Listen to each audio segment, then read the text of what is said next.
Hi mga madam! Balik na tayo sa aking voice over na Tagalog version kasi kawawa naman yung aking mga followers na mga Tagalog na hindi nakakaintindi ng waray-waray. So nandito pala ako sa bahay namin dito sa isla. Bahay ito ng parents ko.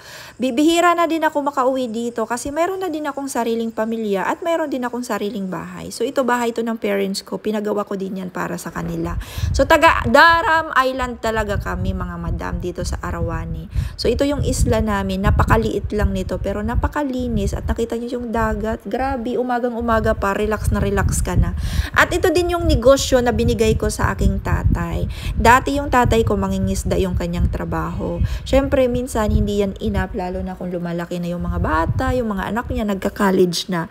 At ako yung breadwinner mga madam. Alam mo ba dati, halos weekly, halos everyday nagpapadala ako sa parents ko kasi wala talaga silang hanap buhay. Ako lang talaga yung inaasahan nila. So, lagi kami nag-aaway noon. Every time tumatawag sila, nanghihingi ng pera. Kasi iniisip ko, ginawa lang nila akong ATM machine. Tumatawag lang sila sa akin para manghingi ng pera. Doon lang nila ako naaalala. So, lagi akong umiiyak kasi feeling ko wala akong halaga. Feeling ko hindi ako mahal ng parents ko. Kasi ginawa lang talaga nila akong hingian ng pera. Ngayon, naiintindihan ko na kasi simula nung nabigyan ko sila ng negosyong to, kasi ito yung wish ng tatay ko, na ibigay ko daw yung bangka na gusto niya para makapaghanap buhay siya nang hindi na daw sila manghingi sa akin. So simulang nung binigyan ko sila ng negosyo, natuto silang maghanap buhay. Never na talaga silang nanghingi sa akin. So totoo pala yung sabi ng tatay ko, pag bigyan mo ako ng hanap buhay, hindi na ako manghingi sa iyo. Kasi sino ba naman yung tao na nagugustuhin manghingi lagi? Masarap kasi magtrabaho na makapag-provide ka sa sarili mong pamilya, lalo na kung marami kang anak. So ngayon naintindihan ko na si tatay at proud na proud ako sa tatay ko kasi halos araw-araw nagtatrabaho siya 6 days a week. At yung hanap buhay na binigay ko sa kanya, pinalago niya talaga. Natutuwa ako kasi never na silang nanghingi sa akin. Pag umuwi ako sa isla, marami ako nakikitang mga investment na mga napundar nila. Pati coconut farm, mayroon na silang new gun. Nakabili sila ng new gun dahil lang sa sarili nilang pagsisikap at paghahanap buhay dahil dito sa bangka na provide ko. At ako, all out talaga ang suporta ko sa parents ko kasi sila yung priority ko.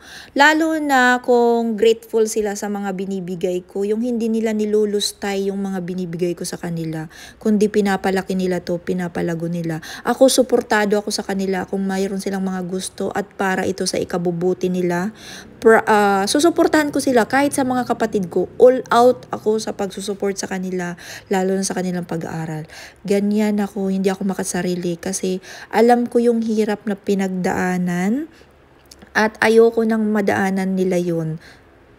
Marami din pala akong nababasa sa comment section na bakit daw ako laging umuwi dito sa Pilipinas. Hindi naman ako laging umuwi dito sa Pilipinas. At nakita nyo si Ate Gwen, ayan, isa yan sa inuwi ko dito sa Pilipinas. Ang maliit kong negosyo. So naabutan ko dito si Ate Gwen na nagbabalot ng mga iFrench beauty products para i-ship doon sa distributor ko sa Davao. So maraming salamat sa mga kaibigan at sa mga tao na nagtitiwala sa akin para sumabay sa akin journey. Hindi pa ako successful malab kasi alam kong marami pa akong magagawa. Alam kong marami pa akong kakayahan. Alam nyo ba na masyadong mataas ang aking ambisyon, masyadong mataas ang aking pangarap. Hindi para lagi sa sarili ko, kundi para sa ibang mga tao. Kasi the more ako na magiging blessed, the more ako na magiging successful, alam kong may extend ko yon sa ibang tao. Alam kong mabibigyan ko sila ng mga trabaho, marami pa akong pamilyang matutulungan at ibang taong matutulungan. I already help people now. Hindi ko na yan binobroadcast, hindi ko na yan laging piniplex kung ano yung mga itinutulong ko kasi hindi naman kailangan. Mas masarap tumulong quietly kasi si Lord na yung nakakakita niyan sa nakikita niya yung kabutihang ginagawa mo.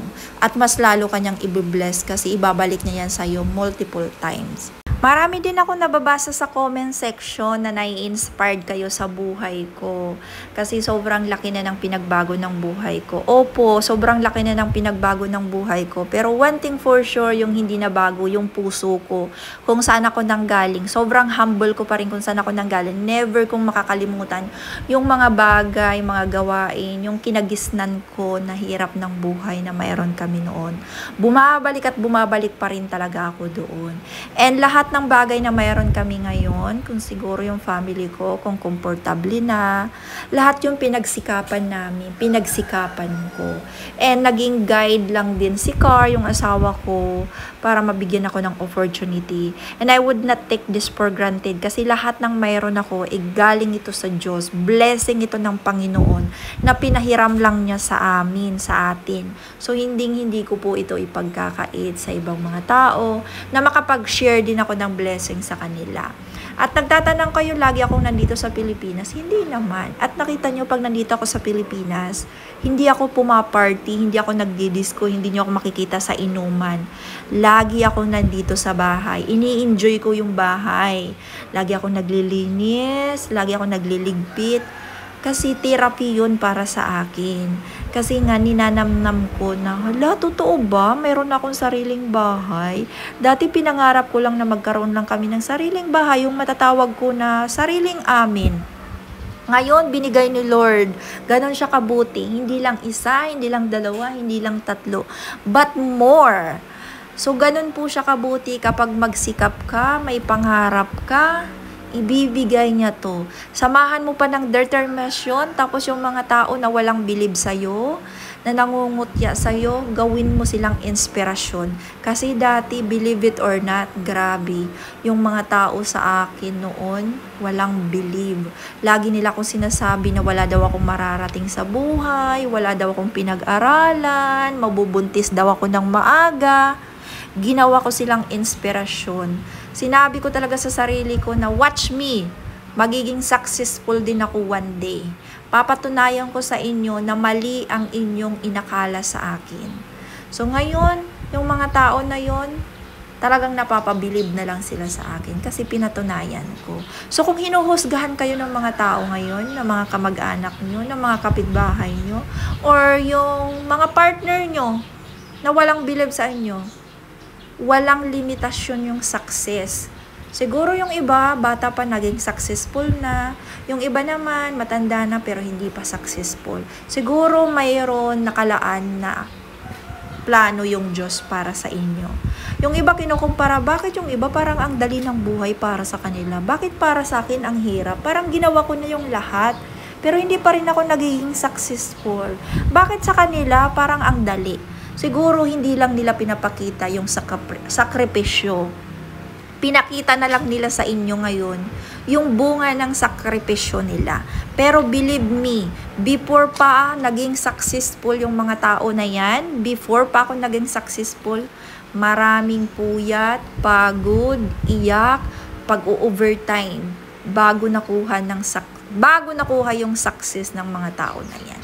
Kaya wag kang mawalan ng pag-asa kasi nga hindi hadlang ang edukasyon. Kung ikaw ay masipag, matyaga, at nakapagtapos ka ng pag-aaral, plus point yan para sa'yo. Pero kung ikaw naman ay hindi nakapagtapos ng pag-aaral, hindi din po hadlang yung edukasyon. Kasi marami dyan nakapagtapos ng college, pero mga tambay, walang trabaho. At marami din po ang naging successful na hindi nakapagtapos ng pag-aaral kasi nasa diskarte yan. Marami kasi tayong choices sa buhay. Sabi nga, tayo ang magmamaneuver ng ating buhay.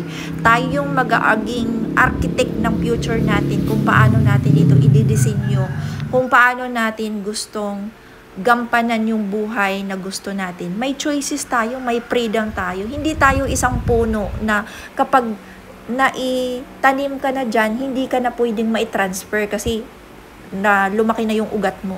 Ikaw, mayroon kang paa, mayroon kang kamay, marami ka pang kakayahan. Marami ka pang kakayahan na i-improve yung sarili mo. Kung nagkamali ka man sa isang desisyon, pwede mo pang baguhin yung mga bagay na mali mong desisyon. marami ka pang pwedeng i-improve sa sarili mo.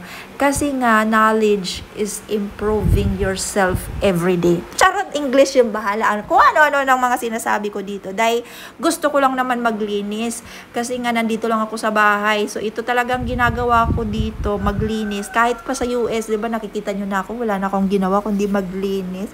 Siguro nakikita nyo ako pumarty pa minsan-minsan. Pero na-enjoy ko talagang maglinis sa bahay. And syempre, flex ko na din yung aking maliit na negosyo. Ayan, bili na kayo ng iFrench Beauty. Sold out pa rin tayo sa serum. Pero yung iba kong mga paninda, available naman. And malapit na din akong magbalik ng Amerika. Kaya ini-enjoy ko na talaga yung comfort ng bahay ko. Ninanamnam ko na kasi mamimiss ko na naman ang bahay na to kapag bumalik na ako ng US. Dahil pag sa US, wala akong ginawa doon kundi sadsarin yung sarili ko sa pagtatrabaho. Pag uwi ng bahay, pagod na pagod, matutulog. Kaya pag nandito ako sa Pilipinas, relax na lang yung ginagawa ko. Pero nakikita nyo din ba ako nagre-relax? Hindi! Trabaho pa rin ng trabaho, pero yun na talaga yung essence ng buhay natin. Kasi kung hindi din tayo magtatrabaho, madali tayong manghihina, madali tayong tatanda. So, ayan, trabaho ng trabaho hanggat mayroong trabaho kasi opportunity na natin yan. So, sana mayroon kayong napurot na aral sa aking voice over na to mga day kung saan-saan na nakarating ang aking voice over. Pero one thing for sure na may papayo ko sa inyo, huwag kayong mawalan ng pag-asa. Free lang mangarap. Taasan mo na yung pangarap mo. Sabihin ng mga tao, say, ambisyosa na to. Hindi yan matutupad kasi wala ka namang kakayahan. Well, gawin mong inspirasyon yung salita ng yan. Lalo na kapag ibang tao ang magsalita niyan sa iyo or kamag-anak mo, ay nako, masakit pakinggan. Pero, kapag naging successful ka na, huwag ka nang magsalita ng pabalik sa kanila. Ihampas mo na lang yung success. Sabi nga,